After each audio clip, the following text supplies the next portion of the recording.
갈라디아서 5장 16절에서 26절까지의 말씀입니다.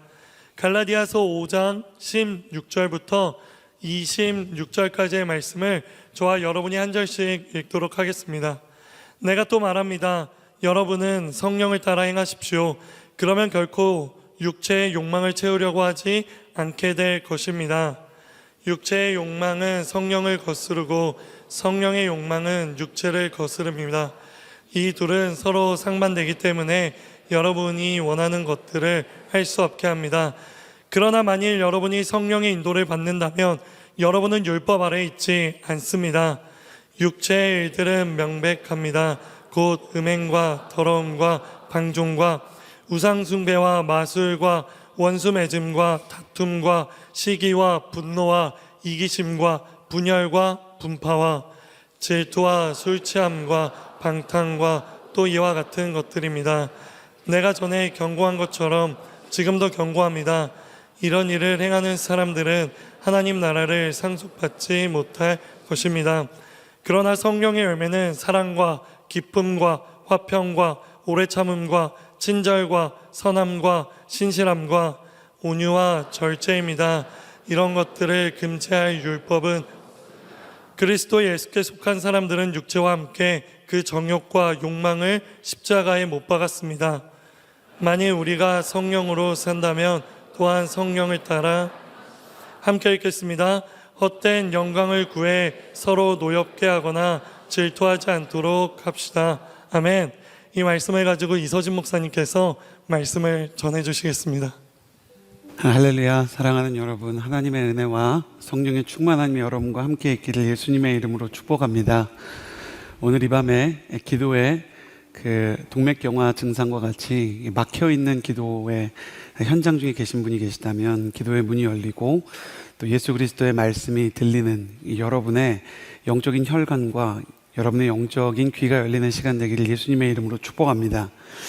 오늘 저는 여러분과 함께 열매를 맺는 믿음이라는 제목을 가지고 은혜를 나누고자 합니다. 오스트리아 출신의 정신과 의사 빅터 프랭클이라는 분이 계십니다. 이분은 유대인으로서 나치 독일에 의해서 투옥을 당하고 고문과 수용과 고통 가운데 있다가 유대인 수용소에서 전쟁이 끝나고 기적적으로 풀려나면서 자신이 본래 하던 정신과 의사로서 그곳에서 느낀 이 정신의학의 가장 중요한 기능들, 그리고 사람의 내면과 영혼에서 가장 필요하고 중요한 저력에 대해서 정리를 하게 되었는데요. 그 책이 바로 20세기의 모든 상담 심리학에 가장 영향을 많이 끼친 책 중에 하나인 죽음의 수용소에서 Man's Searching for Meaning이라는 책입니다. 그러니까 사람의 의미를 찾는 여정에 대한 것이죠. 그러면서 이분이 이 책에서 가장 중요한 문장을 한 문장 이렇게 썼는데요. 이렇게 써 있어요. 자극과 반응 사이에는 공간이 있다. 그 공간 안에는 우리가 선택할 수 있는 힘이 있다. 그 선택이 우리의 성장과 행복에 직접 관련이 되어 있다. 그러니까 일어날 사건을 바꿀 수는 없는 거예요.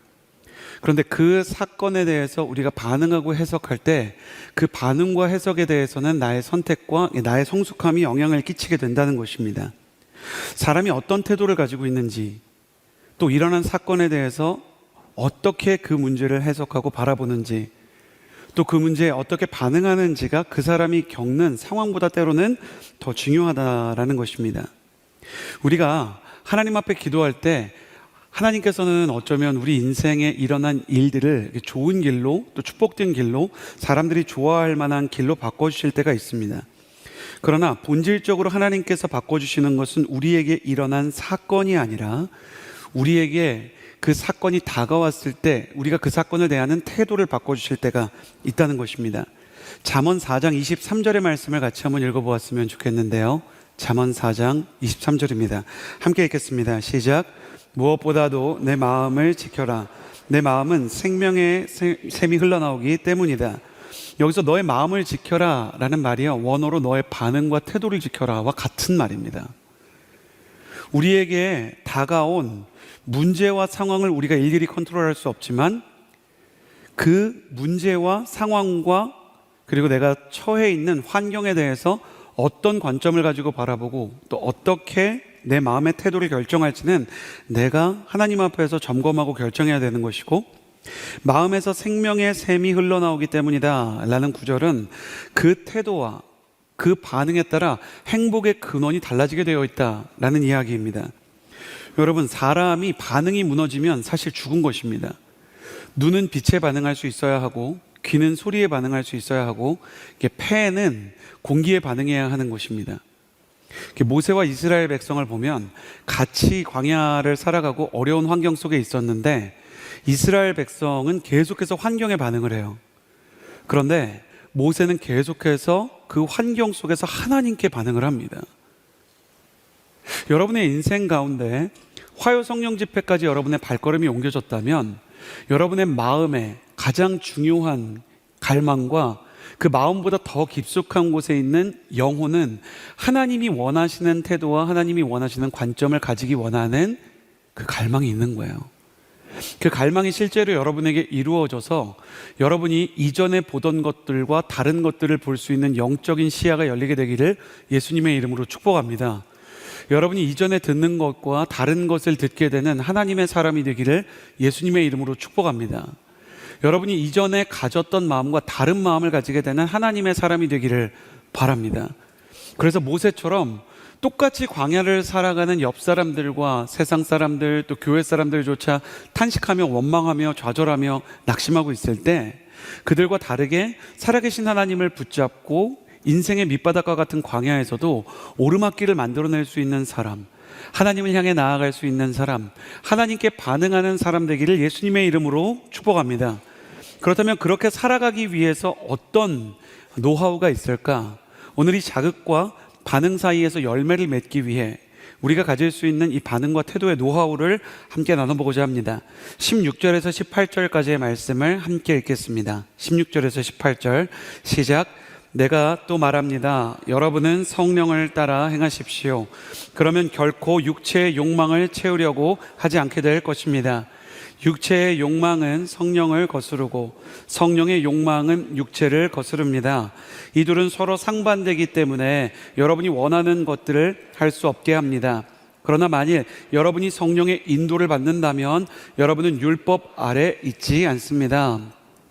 첫 번째, 우리가 주님이 원하시는 반응대로 살다가 열매를 맺는 노하우를 가지기 위해서는요, 가슴에 손을 얹고 저를 따라해 주시겠어요? 영적인 갈등을 기뻐해야 합니다. 영적인 갈등을 기뻐해야 합니다. 16절에 성령을 따라 행하라고 말합니다. 그러면 육체의 욕망을 따르지 않게 된다고 얘기하는 것이죠. 동쪽으로 가면서 동시에 서쪽으로 갈 수 없는 것처럼 육체의 그 욕망과 성령의 열망 사이에는 차이가 있을 때가 많다는 거예요. 특별히 17절을 보면 거스른다라고 써 있는데, 이거는 갈등이 일어난다는 겁니다. 세상의 모든 게 다 악하다는 게 아니니까 오해하지 마세요. 맛있는 걸 먹고 싶은 것도 다 육체의 소욕이고, 예쁜 옷을 입고 싶은 것도 다 육체의 소욕이라는 게 아니라, 오늘 말씀을 보면 육체의 일이 현저하다 그러면서 우상숭배, 마술, 원수매심, 다툼, 시기, 분노, 이기심과 분열과 분파와 질투와 술 취함과 방탕, 또 이와 같은 것들입니다. 이렇게 20절, 21절에 나오는 걸 보니까 죄된 본성이에요. 사람이 죄를 지으려고 하고 하나님의 성품과 정말 반대되고 하나님이 기뻐하시지 않는 그것이 이제 육체의 일이라고 얘기가 되는 거예요.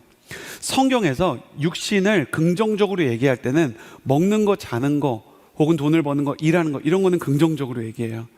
그런데 미워하는 것, 시기하는 것, 돈을 쫓아가다가 탐욕의 노예가 돼서 다른 사람을 희생시키고 돌봐야 할 가족들도 돌보지 못하고 하나님과의 관계도 망가지고, 그러니까 이런 쪽으로 가면 하나님이 기뻐하시지 않는 육신의 일인 거죠. 이 육신의 일을 이야기하면서 반드시 싸움이 있어야 된다, 이렇게 얘기하는 거예요. 조율 과정에서는 여러분 기타를 치면서 띵띵띵띵 해보거나 아니면 바이올린을 조율하면서 정확히 이거를 돌리면서 처음부터 완전한 음을 잡는 사람은 천재 바이올리니스트도 그렇게 못합니다. 조율을 하면서는 파열음이 있는 것처럼 성령님께서 내 안에 임하시면 반드시 이 조율 과정에서 파열음이 일어난다는 거예요. 존경하는 인천원누리교회 김승수 목사님이 이 구절에 대해서 한번 목회자들과 쉐어를 하다가 이런 명언을 남기셨는데, 갈등이 있는 게 문제가 아니다, 갈등이 없는 게 문제다. 성령님을 거슬러 사는데 너무 평안해요. 사람을 미워해도, 성적으로 막 문란하게 살아도, 내 안에 거짓이 있고 교만이 있어도, 시기와 질투가 있어도, 사람을 죽일 만큼의 막 살이와 분노가 있어도 다 정당화가 돼서 갈등이 없어. 그럼 그게 더 큰 문제가 아니겠느냐? 저는 목사님의 이 이야기를 들으면서 생각나는 EBS 다큐멘터리가 있었어요. 여러분, 정말 어린 어린아이는요, 정말 작은 어린아이는 상한 과일을 먹고 그게 상한지 모른대요. 그냥 먹는 거예요. 왜냐하면 우리는 상한 거가 이질감이 있기 때문에 딱 뱉어내지만, 어떤 과일들은 상하면서 상한 맛과 함께 오히려 단맛이 강해지는 경우도 있거든요. 그러니까 애가 오히려 맛있다고 생각하고 꿀떡꿀떡 삼키는 거예요. 그런데 상한 과일을 먹고 탈이 나보고 상한 과일을 먹고 몸이 안 좋아 본 사람은 그 음식을 입에 넣자마자 이건 아니다 라고 뱉잖아요. 그럼 뭘 기준으로 뱉는 거냐? 사실 귤이 상했다, 그걸 우리가 알아낼 수 있는 간단한 방법은 진짜 신선한 귤이 어떤 맛인지 알기 때문에 그런 거예요. 진짜 싱그러운 사과가 어떤 맛인지 알기 때문에 사과를 입에 베어 물었는데 썩은 사과 맛이 나면 바로 아는 겁니다. 제가 지금 무슨 얘기를 하려고 하는 거냐면, 여러분, 육신의 일이 육신의 일이라는 것을 아는 사람이 어떤 사람이냐라는 얘기를 하고 싶은 거예요. 지금 이것이 하나님이 기뻐하시지 않는 일이다를 어떻게 아는지 아세요? 성령님의 은혜와 충만을 경험해 본 사람은 아는 거예요.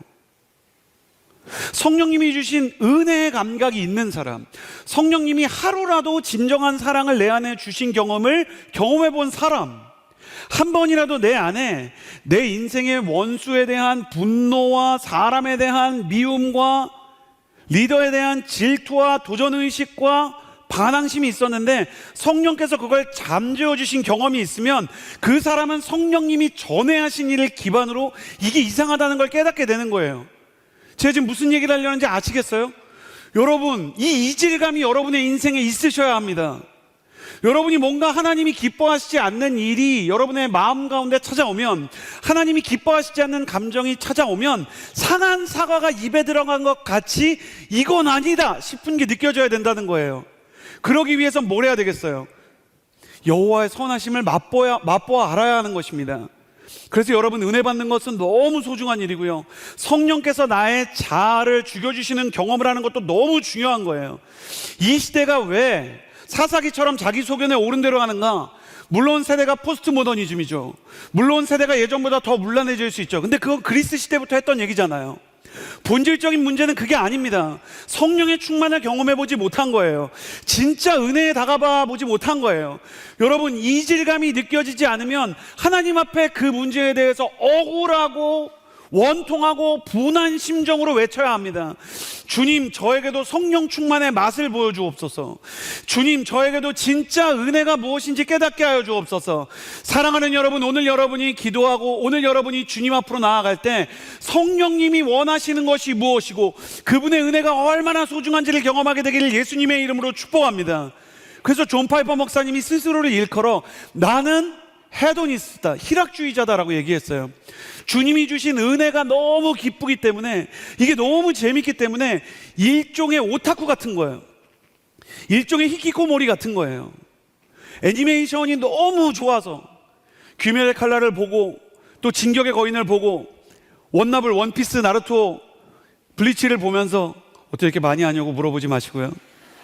그걸 보면서 그게 정말 내 인생의 가장 중요한 사람은 사람들이 나를 어떻게 보는지도 생각하지 않는다니까요. 진짜 애니메이션에 깊이 들어간 사람은 사람들이 어떻게 저 사람 진짜 이상해, 그래도 그 사람한테는 중요하지 않은 거예요. 나는 죽고 원피스의 루피가 사는 삶, 오직 그 작품을 더 보는 것이 그의 인생에 더 중요한 가치인 거예요. 그게 맞다는 게 아니라 어떤 의미에서 그것이 희락주의자의 삶을 보여주는 거예요. 주님의 은혜가 너무 귀해서, 주님이 주시는 성령의 충만이 너무 귀해서 사도 바울이 뭐라고 얘기합니까? 내가 모든 것을 배설물로 여기는 것은 내가 그리스도를 얻고 그 안에서 발견되는 기쁨이 너무 크기 때문이다. 이게 존 파이퍼 목사님이 하시는 얘기예요. 사랑하는 여러분, 인생의 하루라도 진짜 성령 충만의 정점을 찍는 여러분이 되기를 예수님의 이름으로 축복합니다. 도대체 은혜가 뭐길래, 성령 충만이 뭐길래 저렇게까지 할까? 도대체 예배에 무슨 가치가 있길래 사람들이 저렇게까지 할까? 여러분, 여러분의 공동체 예배가 달라져야 돼요. 온누리교회 11개 공동체가 개편을 했잖아요. 할렐루야. 여러분, 지난 시즌과 달라야 합니다. 지난 계절들과 다른 성령의 충만함을 사모하셔야 돼요. 언제까지 박스권에 갇혀가지고 여러분의 과거의 경험을 돌파하지 못한 채 그냥 이 정도 진폭으로 사실 건가요? 정고점을 돌파해서요, 사람들을 놀라게 하는 영적 기록의 경신이 일어나야 하는 것입니다. 성령의 충만함을 경험하게 될지어다. 성령 하나님의 충만함을 사모하게 될지어다. 목마른 사슴이 시냇물을 찾는 것처럼 그 혀가 셀로판처럼 위에 들러붙다가 심장이 터질 때까지 달려가다 그 호흡이 멎는 그 사슴의 러쉬처럼 여러분의 인생이 진짜 예배, 참된 은혜가 있는 곳으로 달려갈 수 있는 은혜가 있게 되기를 예수님의 이름으로 축복합니다. 그리고 만약에 여러분이 정말 성령의 충만함을 경험했다면, 진짜 은혜를 경험했다면 여러분, 가짜 평화에 속지 마셔야 돼요. 갈등보다 더 위험한 건 가짜 평화입니다. 영국의 총리 체인벌린이 히틀러에게 유럽의 평화 조약을 받아왔어요. 영국의 체인벌린이요. 근데 당시에 영국이 히틀러한테 이제 평화 조약을 받아올 때 이제 고쳐 히틀러가 믿을 수 없기 때문에 1차 대전과 2차 대전 사이였는데, 야, 이거 방독면 지급받고 전쟁 준비해야 되는 거 아니냐. 근데 체인벌린이 수상으로서 딱 평화 조약 문서를 들고 오니까 사람들이 막 박수 치면서 난리가 났어요. 근데 윈스턴 처칠은 히틀러의 본질을 생각하면서 저 사람을 어떻게 믿냐고. 왜냐면 히틀러가 폴란드라든지 체코라든지 일부 지역을 침공하는 거에 대해서 영국이 눈 감아주기로 했거든요. 말이 되냐. 저 사람이 전쟁을 저렇게 일으키는 사람인데, 사람이 도박도 못 끊는데 전쟁으로 얻은 권력에 대해서 이 사람이 금방 포기할 것 같냐. 그 처칠이 저 평화는 가짜다라고 얘기했더니 사람들이 평화의 시대에 말도 안 되는 소리 하지 마라. 처칠을 막 가짜라고 제지한 거예요. 그 뒤 1년도 지나지 않아서 히틀러가 결국 2차 세계대전을 일으킵니다. 여러분, 역설적인 이야기 두 개를 할 텐데 이 역설의 비밀을 깨달으세요. 성령님에 대해서는 좋은 게 좋은 줄을 알아야 돼요. 한번 맛봐야 되거든요. 근데 가짜 평화에 대해서는 좋은 게 다가 아니라고, 좋은 게 좋은 게 아니라는 걸 깨달아야 돼요. 히틀러의 위험을 주장한 처칠이 총리에 다시 당선돼서 이 위기를 이끌면서 한 말이, 싸우지 않고 이길 수 있으면 좋지만 싸우지 않을 수 없을 때, 싸우지 않고 지나갈 수 없으면 싸울 수 있어야 한다 라고 얘기했습니다. 여러분, 주님의 선하심으로 권합니다. 여러분의 인생에 미움과 갈등이 없게 되기를 바랍니다. 그러나 하나님의 뜻을 거스르는 영적인 싸움과 갈등을 회피해서는 안 됩니다. 가짜 평화로는 진짜 평안을 얻을 수 없기 때문입니다. 여러분, 최근에 발의되고 있는 만상낙태법 같은 법에 대해서 여러분 기도하고 저항하셔야 돼요. 이재용 목사님이 국회 앞에 가서, 이재용 목사님은 어떤 그 정치나 정당에 대해서 발언을 안 하시지만 법에 대해서 이야기를 하신단 말이에요. 그러니까 이 만상낙태법에 대해서 이재용 목사님께서 이거는 진짜 안 됩니다.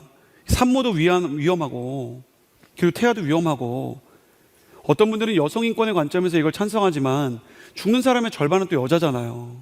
그 태아들은요. 그리고 그 아이들이 만상낙태라 그러면 여러분 6개월, 7개월 지나면 두뇌도 있고 생각도 있고 감정도 있습니다.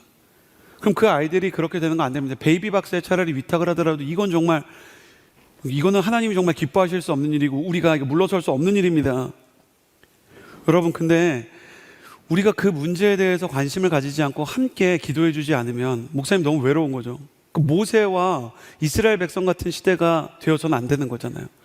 같이 기도하고 같이 아니라고 생각하고 같이 서명하고, 우리가 이거는 하나님이 기뻐하시지 않는 일이다에 대해서 정중한 표현들을 할 수 있어야 되는 거예요. 뿐만 아닙니다. 당신이 가정에 복음을 전하기를 해보세요. 가정이 평안해지나? 제사 드리는 집에서 예수님만 구원이라고 얘기해 보세요. 가정이 평화로울 수가 있나? 친구에게 예수님만이 구원의 주님이시고 부처님이나 혹은 무슬림이 믿는 알라를 믿어서는 천국에 갈 수 없다고 얘기해 보십시오. 그럼 관계에 어려움이 올 거예요. 그러나 그 갈등이 없이 지나갈 수 없습니다. 예수님도 그 갈등 때문에 십자가에 못 박히셨는데, 십자가의 도를 믿는 우리에게 예수님을 위한 싸움과 갈등은 어디에 있단 말입니까? 성경에서 사도 바울은 그리스도 예수의 사람으로서 경건하게 살고자 하는 자, 여기서 경건은 가들리네스, 하나님을 닮고자 하면 무조건 세상의 핍박과 미움을 받을 거라 그랬어요. 여러분, 미움 받고 계신가요? 여러분, 오해하거나 합리화하시면 안 됩니다. 고난은 핍박이 아니에요. 내가 돈이 없거나 남자친구랑 헤어지는 거는 그건 고난이지 핍박이 아닙니다. 고난은 예수님을 믿건 안 믿건 겪는 인생의 어려움이에요. 핍박은 내가 예수님의 그 길을 가지만 않으면 안 겪어도 되는데, 굳이 예수님을 전해서, 굳이 예수님 뜻대로 해서 내 인생에 어려움이 찾아오는 겁니다. 굳이 전도하려고 해서 여러분이 가족에게 어려움이 겪으면, 여러분이 어린 시절에 부모님이 여러분을 몰라주면 그건 그냥 고난이지만, 여러분이 복음을 전하려고 하다가 부모님에게 핍박을 받으면 그건 핍박인 거예요. 여러분, 고난을 핍박이라고 거짓말하시면 안 됩니다. 그런 고난은 믿지 않는 사람에게도 있는 거잖아요. 가난이나 질병이나 물질적 궁핍, 그리고 관계의 어려움이 뭐 안 믿는 사람한테는 없나요? 예수님을 위해서 받는 핍박과 싸움이 무엇이 있는가? 예수님 때문에 참는 여러분의 인내가 어디에 있는가? 여러분, 그걸 점검해 보는 것입니다. 24절에 우리가 성령으로 산다면 성령을 따라 행하래요. 그러니까 이 싸움을 전제하고 이 싸움 속에서 성령을 따라서 행해야 한다라고 얘기할 때는 어떤 거냐면, 사실은 이 싸움을 겪어보는 자들이 더 깊은 성령의 충만함을 향해 나아가게 된다는 말입니다. 여러분, 가슴에 손을 얹고 저를 따라해 보시겠어요? 핍박과 전쟁 없이는 진정한 성령의 충만을 유지할 수 없다. 그래서 막 성령 충만을 받았는데 나의 성령 충만과 신앙이 나의 내면의 상처 회복이 지고지선한 목표야. 내 인생의 어려운 고난의 돌파만이 지고지선한 목표일 때는, 그것도 물론 중요합니다. 중요하지 않은 건 아닌데, 그것만 내 인생에서 중요한 신앙의 주제고 기도 제목일 때는 성령님의 진정한 충만을 경험할 수가 없다는 거예요. 왜냐하면 우리가 싸운다는 것 자체가, 육체의 소욕을 뒤로하고 복음을 전하고, 그리고 우리가 원수를 사랑할 필요가 없는데 원수를 용서하기 위해서 애쓰고, 아니, 피해자가 가해자 생각할 필요가 없잖아요, 세상의 논리대로면. 그런데 주님의 말씀을 따라서 이쪽으로 가다가 어려움을 겪는다는 것 자체가 성령님을 향해서 간다는 거기 때문에, 성령님을 향해서 간다는 것은 성령님을 만나게 된다는 겁니다. 그래서 만약 여러분에게 오늘 주님께서 원수에 대한 마음을 주시거나, 기도에 대한 마음을 주시거나, 용서에 대한 마음을 주시거나, 복음 전파에 대한 마음을 주시면, 그게 성령 충만으로 가는 길이기 때문에 주님 내 입으로 할 수 없지만 그 길을 걸을 수 있게 해주시고, 그 길 끝에서 성령의 충만을 만나게 해주셔서 그게 도대체 얼마나 값진지 알게 하여 주옵소서. 그래서 영적인 선순환이 일어나는 거예요. 은혜를 한번 받고 성령 충만을 받았는데 그걸 기반으로 영적인 싸움을 하고, 영적인 싸움을 하다 보니까 성령의 더 큰 충만을 받고, 그 충만으로 이 싸움을 승리하게 되고, 그러면 어떻게 되냐면 은혜와 영적 전쟁과 승리가 계속 돌아가는 거죠. 은혜 승리, 은혜 싸움, 영적 승리, 이게 계속 돌아가면서 그 사람의 인생 가운데 하나님의 살아계심이 나타나는 모세와 같은 인생, 사도와 같은 인생이 되는 거예요. 여러분, 나중에는 굳이 설명하지 않아도 여러분의 인생 자체가 하나님의 살아계심을 대변하는 성령의 전과 같은 역사가 일어나게 되기를 예수님의 이름으로 축복합니다. 우리가 악할 때 오직 십자가만 바라보면서 싸울 수 있는 믿음을 가지게 되기를 축복합니다. 또한 우리가 약할 때 오직 성령님만 의지하는 절박한 믿음을 가지게 되기를 예수님의 이름으로 축복합니다. 성령 충만에 대한 타는 목마름을 가질지어다. 성령님께서 여러분을 부르고 계시고, 그 고난과 그 핍박보다 더 큰 은혜와 임재를 준비하고 계신다는 거예요. 그것으로 이 싸움을 이겨내라. 두 번째, 19절에서 21절의 말씀입니다. 19절에서 21절 같이 읽겠습니다. 시작. 육체의 일들은 명백합니다. 곧 음행과 더러움과 방종과 우상숭배와 마술과 원수매즘과 다툼과 시기와 분노와 이기심과 분열과 분파와 질투와 술취함과 방탕과 또 이와 같은 것들입니다. 내가 전에 경고한 것처럼 지금도 경고합니다. 이런 일을 행하는 사람들은 하나님의 나라를 상속받지 못할 것입니다. 아멘. 성경은 19절에서 21절을 통해 성령의 욕망과 반대되는 대표적인 15가지 육체의 욕망을 얘기해요. 가령 우상숭배, 여기서 마술이라고 표현된 건 여러분 오해하시면 안 됩니다. 그 최은우 씨가 하는 마술쇼 이런 게 아니고요.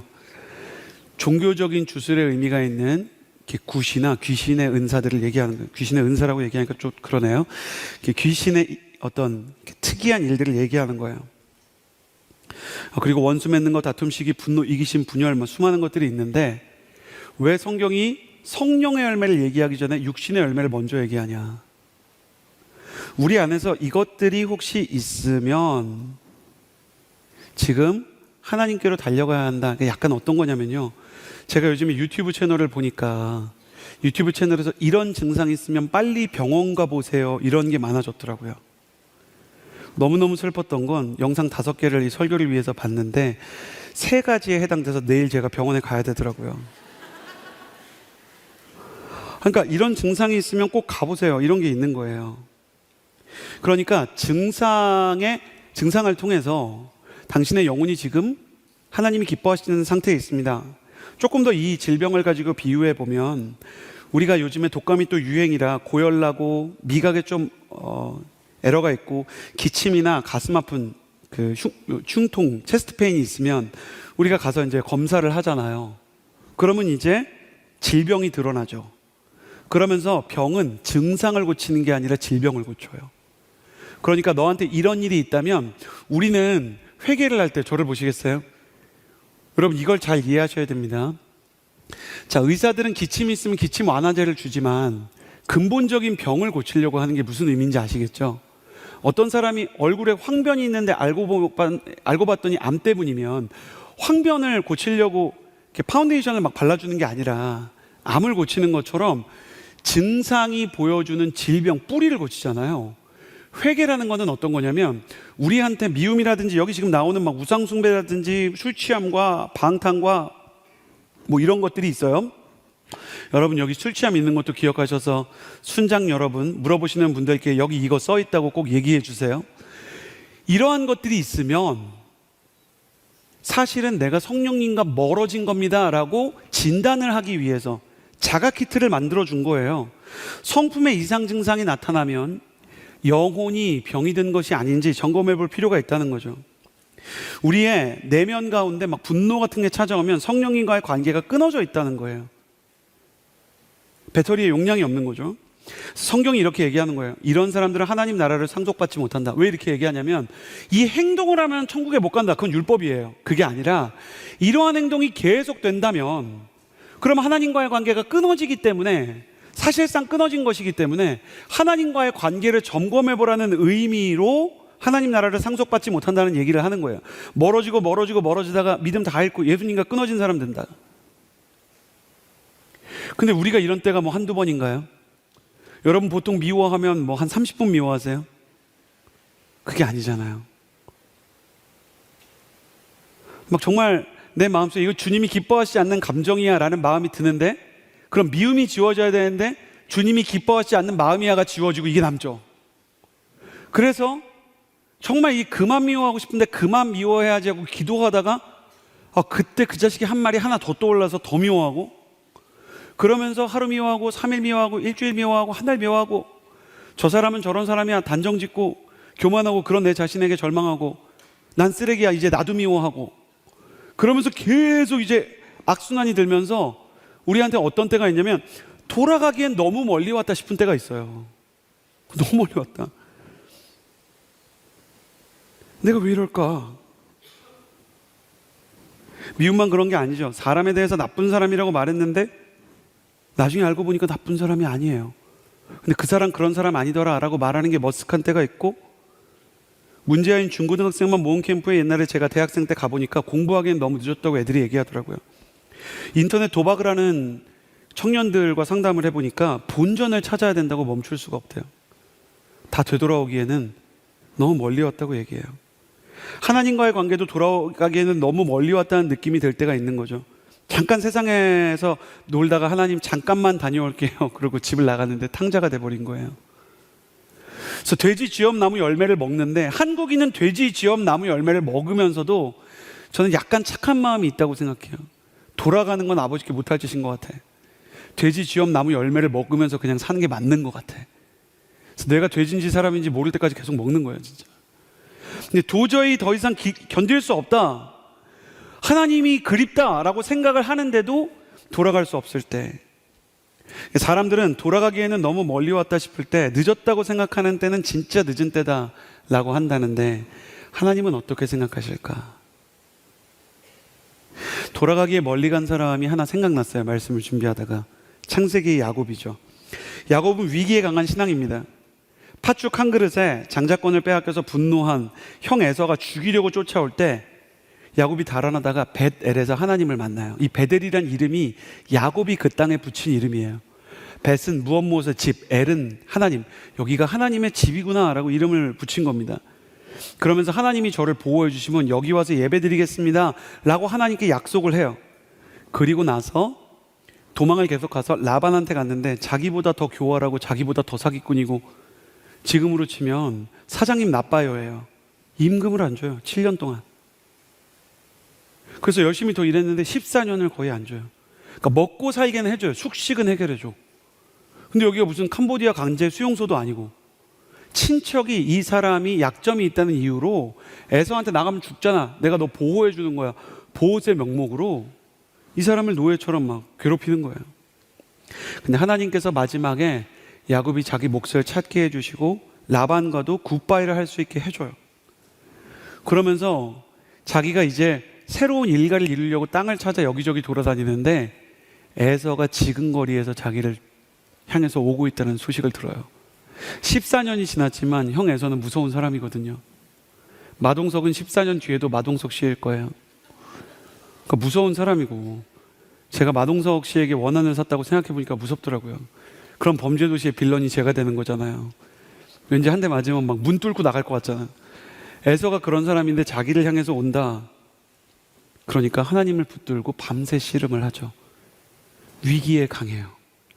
에서가 죽이려고 할 때 도망갈 때도 베델에서 제단을 쌓았고, 그리고 에서가 자기한테 온다 그러니까 또 하나님 앞에 기도하고. 문제는 위기가 지나면 야곱은 언제나 하나님을 떠났다는 겁니다. 형의 추격을 피해서 달아날 때 베델에 돌아오겠습니다 얘기해 놓고, 하나님과 밤새 씨름해서 그 다음날 에서를 만났더니 에서가 14년 동안 마음에 원수 같은 마음이 다 녹아버리고, 네가 내 동생 야곱이 맞냐 끌어안고 막 사람 중에 조카 보고 다 예뻐하고 용돈 주고 난리가 난 거예요. 이 마동석 같은 삼촌이 갑자기 막 손에 작은 탕후루 같은 거 막 자꾸 주고, 아이들 용돈 막 5만 원짜리 막 신사임당 꺼내서 막 주고. 그러니까 이제 이 아이들이 너무너무 행복하고 신나고 막 분위기 좋아지는 거죠. 그럼 그때 베델로 갔어야죠. 가지 않고 눈에 보기에 좋은 땅, 마치 아브라함의 조카 롯이 소돔과 고모라로 간 것처럼 위험한 우상숭배 땅 세겜으로 갑니다. 거기는 부족 전체가 우상숭배를 하는 땅인 거예요. 그런데 고대 문명에서는 매우 비옥하고 문명이 발달한 곳이었어요. 그렇게 하나님 외면하고 약속 안 지키고 살다가 야곱 일가에게 비극적인 일이 생겨요. 야곱의 딸 디나가 성범죄를 당해서 몹쓸 짓을 당했고, 그 일에 분개한 오빠들이 이 가해자 세겜 족장의 집에 쳐들어가서요, 세겜 족장, 그러니까 자기 동생에게 이 어려움을 준 범죄자뿐만 아니라 그 집안의 남자들을 다 죽여요. 야곱의 아들들이 수가 적었는데 할례를 받아야 결혼하겠다 해서 그 부족이 다 할례 받았거든요. 그러니까 할례로 미끼 삼아서 세례식이라고 해놓고 사람 다 죽인 거예요. 자기 원수를 세례식에 초청해서. 그러니까 이게 얼마나 끔찍해. 그러니까 야곱이 우리 집안이 완전 망했고 하나님도 안 두려워하고 원수가 엄청 생겼구나, 세겜에 이제 남아있는 사람들은 우리를 얼마나 죽이고 싶을까. 근데 야곱이 이 고통 속에서 우리 정도면 그래도 기도하잖아요. 근데 정말 기도를 해야 되는 상황인데 한국인의 어떤 게 있어요. 그러니까 하나님한테 염치가 없어서 하나님한테 기도를 못합니다. 이 정도면 기도해야 돼요 사실. 근데 염치가 없거든요. 하나님 계속 외면했고 하나님과의 관계가 불편하니까. 이제 와서 하나님 이름 부르자니 염치도 없고 부끄럽고 어색해요. 그렇다고 이대로 살자니 지금 자기 인생에 가족도 그리고 미래도 자산도 다 날아가게 생겼어요. 돌아가기에는 너무 멀리 왔고 이대로 가자니 길이 없어요. 이 절망과 슬픔에서 야곱이 그냥 주저앉아 버려요. 앞은 절벽이고 뒤는 지금 원수들이 쫓아온다니까요. 근데 놀라운 거는 하나님과의 관계가 회복되는데 야곱이 하나님을 불러서가 아니라 하나님이 야곱을 불러요. 하나님이 야곱에게 와서 말씀하신 게 일어나 베델로 올라가라. 내가 너를 처음 만났고 네가 나를 만나겠다고 했던 거기로 올라가라. 여러분, 이것이 오늘 성령께서 여러분에게 주시는 말씀이에요. 화요 성령 집회는 어떻게 왔네? 근데 야곱처럼 염치가 없어서 주저앉아 계신 거예요. 이 중에 한 10%, 20% 제가 다 압니다. 해봐서. 저도 화요 성령 집회 앉아 있어 봤어요. 그래서 기도를 하고 싶은 마음은 있는데 염치가 없어. 그래서 그런 분들을 제가 어떻게 하는지 아세요? 일정이 있어서 가시는 분들은 괜찮은데, 자, 우리 조명을 좀 어둡게 해주시고 기도할까요? 그러면 눈치를 봐요. 이 가방을 들고 갈까 말까 하다가 놀라운 건 제가 보면 앉으세요. 그러니까 기도를 해야 되는데 말씀을 듣는 건 목사님이 하는 거니까 듣겠는데 기도를 하는 건 내가 해야 되잖아요. 그러니까 이제 못 가는 일들이 일어나는 거예요. 하나님 앞에. 그때 주님께서 여러분 모두에게 하시는 말씀이 괜찮다 일어나 베들로 오라. 여기에서 첫 번째 단어가 너무 아름다워요. 너 일어나라. 사랑한다 이리로 와라가 아니라 일어나라. 사실 이게 원어상 일어나라지만 일으켜 주겠다 아닙니까? 좀 주저앉아 있는 거예요. 길이 없고 뒤에는 원수가 쫓아와요. 하나님이 야곱을 찾아와 주셨어요.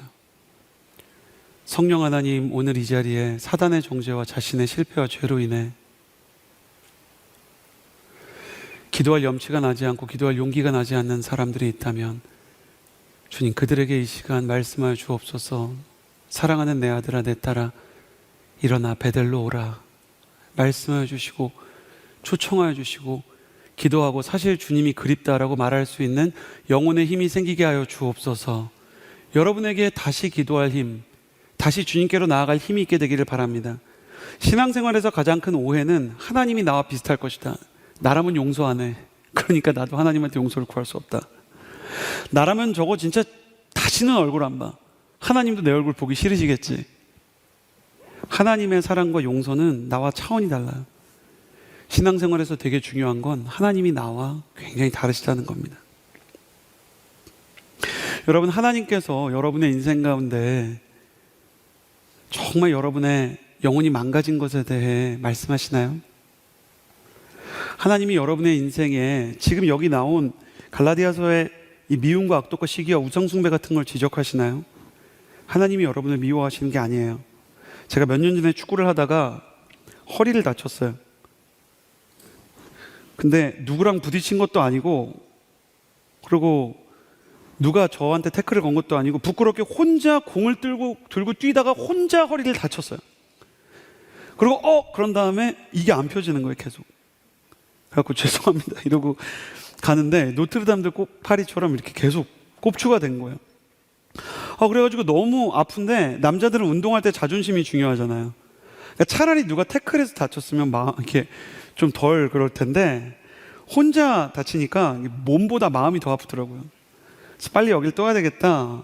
그리고 택시를 타고 병원에 갔더니 놀랍게 입원을 해야 된대요. 그런데 입원을 해야 된다 그러는데 제가 이게 몸이 너무 아프니까 이게 허리를 못 펴니까 입원을 하고 막 뭘 들고 제 짐들이 막 차에 있는데 거기서 기본적인 것들을 갖고 와야 되는데 세면도구 하나도 뭐 이렇게 어떻게 가져올 힘이 없으니까 아내한테 전화를 했는데 아내가 일을 하느라 지금 올 수 없다는 거예요. 근데 병원에서는 좀 지금 와서 도와줬으면 좋겠다. 그래가지고 근처에 멘토님 한 분한테 연락을 했더니 멘토님이 놀라서 병원 와주셨는데 그 멘토님이 자꾸만 그 정도 다친 게 다행이라는 거예요. 자기가 다친 게 아니라고. 그게 그 정도면 얼마나 다행이냐. 난 다행이 아니고 아픈데. 나는 마음이 아픈데 자존심이 상했는데. 근데 그 다음날 MRI를 찍었어요. MRI를 찍었는데 의사 선생님이 너무 또 죄송합니다. 저희 온누리교회 장로님인데 더 마음 상하게 지금 다친 게 다행이라는 거예요. 또 왜들 이러시는 거야? 온누리교회 요즘 굉장히 율법주의로 가네 막 이런 생각하는데 알고 봤더니 지금 다친 건 근육이지만 디스크에 문제가 있는 걸 초기에 발견하게 됐대요. MRI 찍다가. 그래서 지금 치료하면 그러면 디스크가 심각해지지 않을 수 있다는 거예요. 지금 발견해서 너무 다행이라고. 앞으로 관리 잘하시면 이상 없을 거라고. 그러니까 갑자기 마음이 바뀌는 거예요. 야, 지금 근육 다친 게 다행이다. 이거 모르고 계속 갔으면 이거는 뭐 90% 이상 디스크가 터진대요. 때로는 더 큰 병을 예방하기 위해서 주님이 통증을 주실 때가 있는 거예요. 그래서 히브리서에서 그 말씀을 하시는 겁니다. 형제들아, 너희가 시련을 당하고 징계를 받을 때 이상하게 여기지 마라. 친자에게 징계가 있는 것이다. 너희가 친자가 아니면 하나님 이렇게 하시지 않는다. 남의 집 애가 엘리베이터에서 뛰든 식당에서 남의 그릇을 엎든 그게 저랑 무슨 상관입니까? 제가 그 애를 막 잡아다가 혼내고 손들고 있으라 하겠습니까? 근데 제 아들이면 얼른 가서 사과해야지. 그렇게 뛰면 안 돼, 엘리베이터에서. 얘기하는 거예요. 아닌 건 아닌 거라고. 걔가 예의 없고 버릇 없고 인격적으로 망가진 애가 안 되기 위해서 경고를 주는 거죠. 하나님이 우리를 진단하신다는 것은 우리가 하나님의 은혜 안에 있다는 걸 사실 보여주는 거예요. 엄마는 그런 게 있잖아요. 어머, 우리 딸 피부가 왜 이래? 친구는 못 알아봐도. 어머, 얼굴이 자꾸 반쪽이 됐대. 아닌데. 반쪽 됐으면 좋겠는데. 얼굴이 자꾸 반쪽이 됐어. 너 병원 가봐야 돼. 그래서 병원 가보면 진짜 이상했을 때가 있는 거예요. 때로는 과잉 걱정 같고, 때로는 왜 이렇게까지 하나 싶지만, 그분이 말씀하시는 대로 의사 선생님이든 아니면 부모님이든 날 사랑하는 분들의 음성을 청종하다 보면 더 큰 화를 면할 때가 있는 것입니다. 하나님께서 우리의 인생 가운데 아직 아프게 하시고, 아직 염치 없게 하시고, 아직 망설이게 하시고, 내 영혼에 아까 얘기한 것처럼 육신의 길로 가는데 불편함을 주시면 우리 살아있는 거예요. 더 큰 문제는 이 정도 메시지가 지금 전해지고 있는데도 마음 가운데 전혀 육신의 길로 가면서 어떠한 통증도 어떠한 망설임도 없이, 야, 오늘 목사님 굉장히 뭔가 답답하신가 보다. 오늘따라 열정적이시다. 그게 아닙니다, 여러분. 여러분, 내 마음 가운데 뭔가 느껴져야 돼요. 둘 중에 하나는 느껴져야 됩니다. 은혜 아니면 불편함. 아, 이게 아니다 라든지 아니면 이게 맞다라든지. 여러분, 뭐라도 살아있어야죠. 죽어있는 시체는 아무 반응도 하지 않고 사단도 죽어있는 토끼에게는 총을 쏘지 않는다는 말이 있습니다. 여러분, 여러분의 인생이 살아있나요? 그럼 사단이 뒤에서 총을 쏘든지 하나님께서 여러분을 날개 그늘 아래 숨겨주시든지 둘 중 하나가 일어나야죠. 차라리 여러분이 싸움과 갈등이나 통증을 느끼게 되기를 바라요. 그럼 주님께 달려갈 수 있으니까. 여러분, 돌아가고 싶지 않으세요? 당신에게는 돌아갈 제자리가 있어요. 하나님이 여러분을 부르고 계신다는 거예요. 제자리로 돌아가는 것은 부끄러운 일이 아닙니다. 언제나 하나님이 나를 위해 마련한 그 제자리에서 모든 회복과 충만이 일어나기 때문이에요. 오늘 주님께서 여러분을 다시 한번 베들로 부르시는 것을 경험하고 기도에 불이 붙게 되기를 예수님의 이름으로 축복합니다. 마지막으로 22절에서 26절의 말씀을 같이 읽겠습니다. 22절에서 26절 함께 읽겠습니다. 시작. 그러나 성령의 열매는 사랑과 기쁨과 화평과 오래 참음과 친선과 선함과 신실함과 온유와 절제입니다. 이런 것들을 금지할 율법은 없습니다.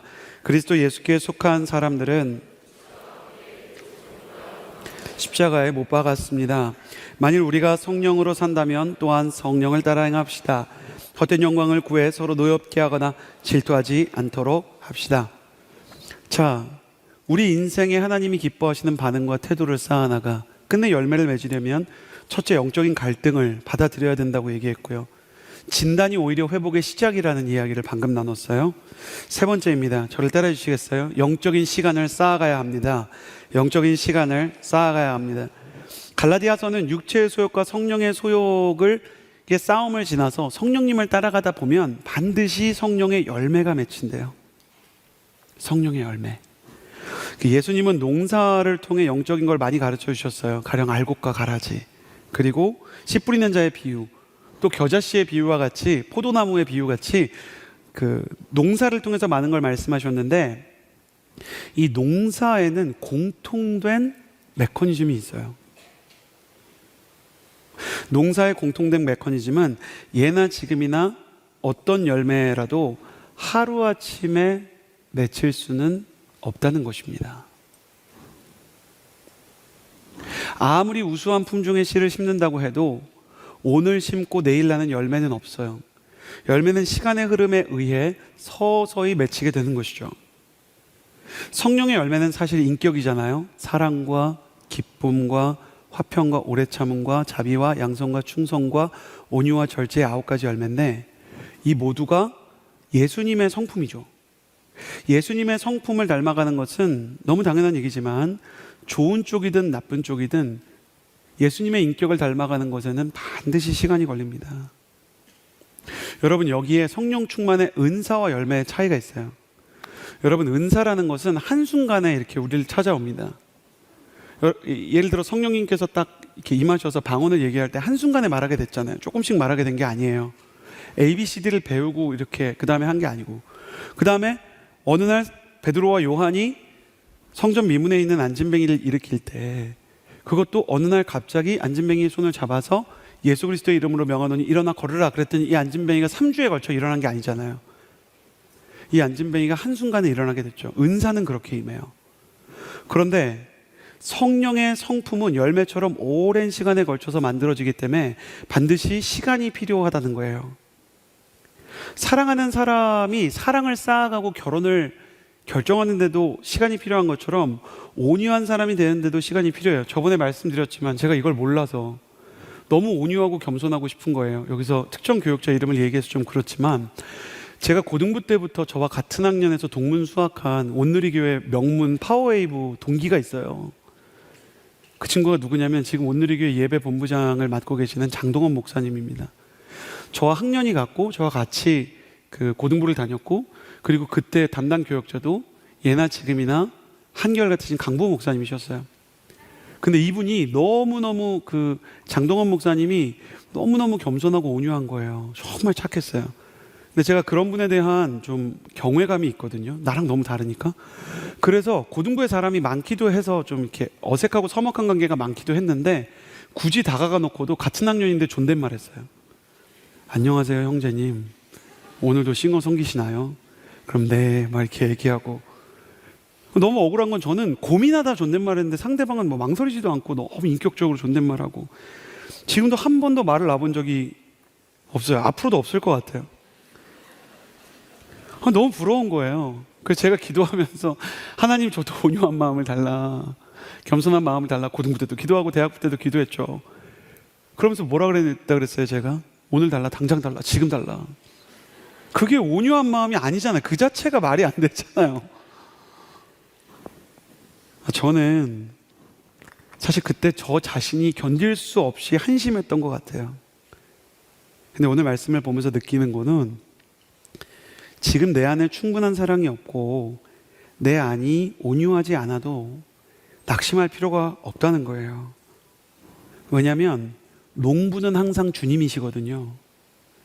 그리고 이 농부가 구슬땀을 흘려서 지금 땅을 갈고 있고 열심히 일을 해서 이 씨앗에 물을 주고 계시기 때문에 내가 주님 안에 있으면, 주님 뭐라 그러셨어요?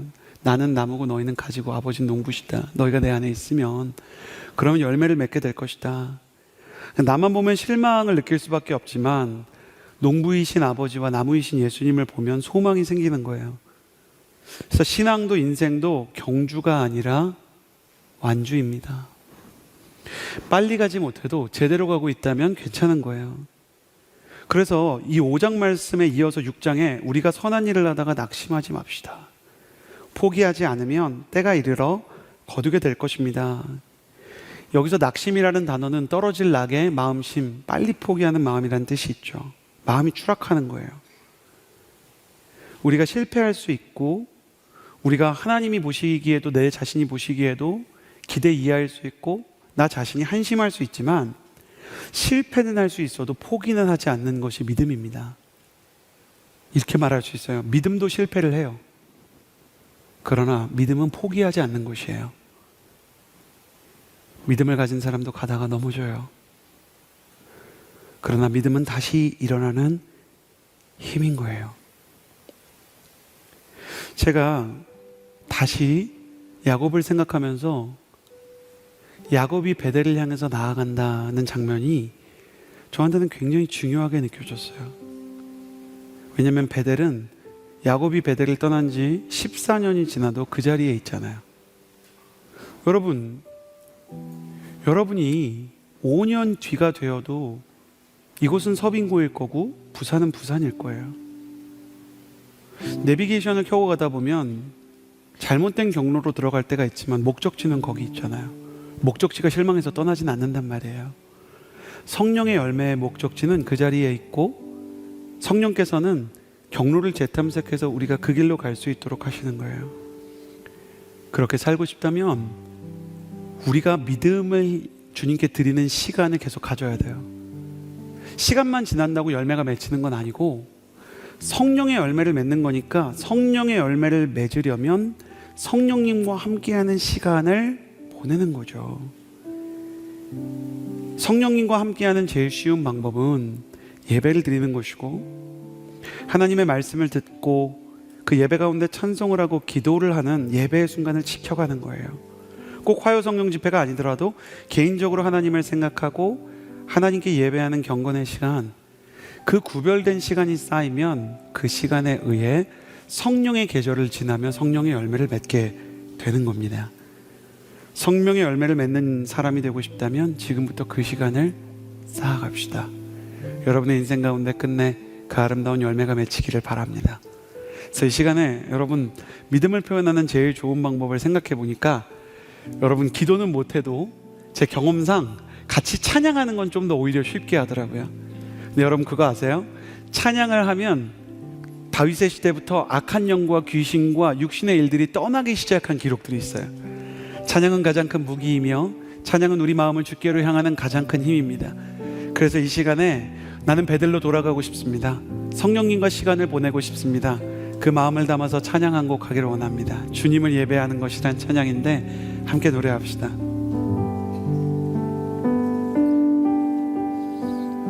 빛으로 임하신 주, 빛으로 임하신 주, 나의 어둠을 비추시네. 내 안에 연약함 모두 씻어주시고 나를 귀히 여기사 안으시네. 내 삶에 임하신 주, 내 삶에 임하신 주, 모든 두려움 덮으시네. 주 나의 모든 것, 주 나의 모든 것 주님만 의지하리. 눈을 들어 주님만 바라보리. 예배함으로 주 앞에 성령의 시간을 보내기를 원합니다. 주님을 예배하는 것, 주님을 기뻐하는 것, 나의 마음과 뜻 다해, 나의 마음과 뜻 다해 주님 더 알기 원하네. 주님을 사랑하는 것, 주님을 갈망하는 것, 나의 유일한 소망이라.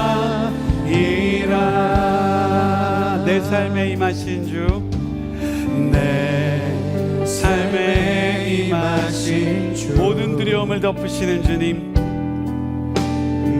나의 실패와 나의 한심함까지도 괴념치 아니하시는 성령 하나님, 주 나의 모든 것 주님만 의지하리. 눈을 들어 주님만 바라보리. 주님을 예배하는 것, 주님을 기뻐하는 것, 나의 마음과 뜻 다해 주님 더 알기 원하네. 주님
우리가 다쳤을 때 아까 나눈 것처럼 이만하길 다행이에요 라는 말이 정확한 진단 이전과 이후의 느낌이 달랐어요.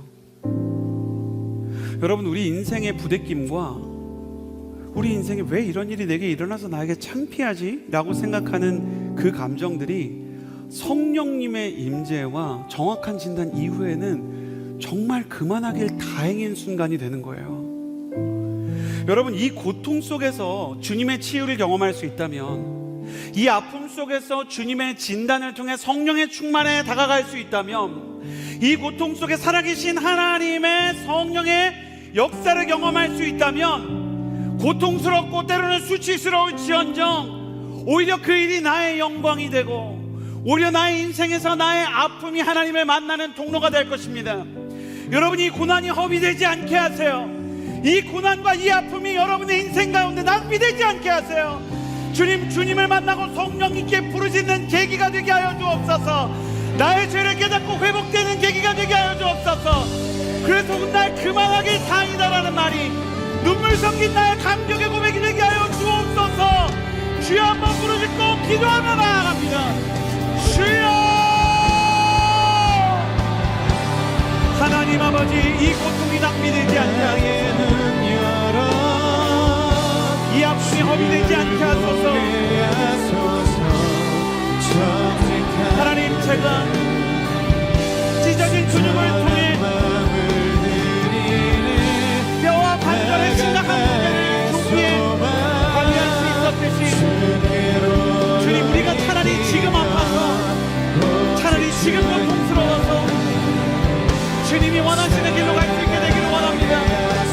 성령 하나님, 불꽃처럼 타올라 우리의 영혼이 불타버리게 하시고, 내 영혼이 차라리 화상을 입더라도 히브리서 말씀에 기록된 것처럼 우리 주님은 소멸하는 불이라는 말씀이 무엇인지를 깨닫게 하여 주옵소서.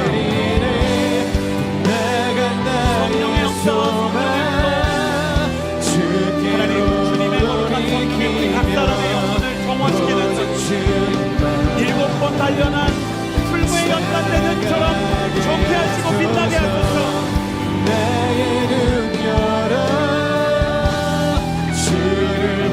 주님, 지금 나의 아픔이 주님 예방하는 계기가 되게 하시고, 하나님, 내가 하나님 앞에서 겪는 이것도 외로움과 아픔이 하나님이 원하시는 성령의 역사가 될 수 있고 성령의 충만을 경험케 하여 주옵소서.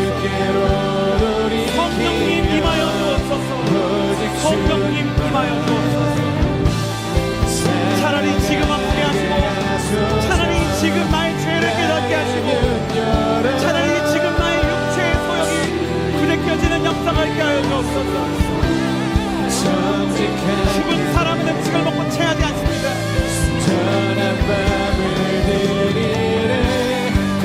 하나님 영적으로 하나님의 은혜의 맛을 알기 때문에 부대끼는 모든 영혼들, 만찬이 일어나고 갈등이 있는 모든 영혼들이 영적인 전쟁 가운데 승리할 수 있도록 도와주옵소서. 나의 눈 열어 주를 보게 하소서. 정직하게 순전한 마음을 드리네. 하나님, 주님께서 원하시는 기도의 역사가 일어나게 하시고 성령의 역사가 일어나게 하시고 하나님이 기뻐하시는 영과 진리로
가운데서 하나님과 동행하며 쓰임받게 하여 주옵소서.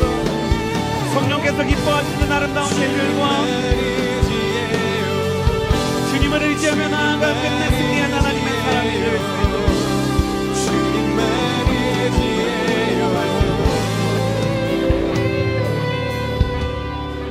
여러분, 성령을 따라 행하면 성령과 육신의 소욕이 거스른다고 해요. 영적인 전쟁이 있는 자만 성령과 동행하는 삶을 사는 것입니다. 여러분, 그러므로 여러분에게 안타깝지만 동시에 사랑하는 마음으로 축복합니다. 사랑하는 여러분, 여러분의 인생에 영적 전쟁이 있게 되기를 예수님의 이름으로 축복합니다. 싸우지 않고 항복하여 애굽의 노예로 사는 길보다 광야를 걸어도 주님의 성령의 인도함을 받으며 주님의 살아계심 경험하다. 이 길 역시 주의 거룩한 은혜와 역사로 기록되는 베델의 삶, 모세와 같은 인생, 환경과 광야에 반응하는 인생이 아니라 주님의 살아계심을 목도하며 존 파이퍼 목사님 말하신 것처럼 진짜 기독교 헤도니스트가 뭔지를 경험하는 삶, 진짜 은혜의 충만함과 성령의 충만이 뭔지를 제대로 맛보아하는 삶, 여호와를 기뻐하는 것이 너희의 힘이며 여호와의 선하심을 맛보아할지어다라고 성경에 기록된 것이 나의 인생이 되는 삶, 그 삶을 향해 나아가기 위해 저와 여러분 모두가 영적인 전쟁에 참전하기를 원합니다. 이 시간에 감정적으로 동의가 되지 않아도 하나님, 내가 주와 함께 영적 전쟁에 참전하겠습니다 하는 분들 두 손을 들고 함께 마지막으로 기도합시다. 하나님, 내가 모세와 아론처럼 두 손을 들고 영적인 전쟁에 참여하기를 원합니다. 아론과 훌처럼 내 손을 붙들어 주옵소서. 함께 기도하며 나아갑시다. 성령 하나님, 기름 부어 주옵소서. 성령 하나님, 기름 부어 주옵소서. 주여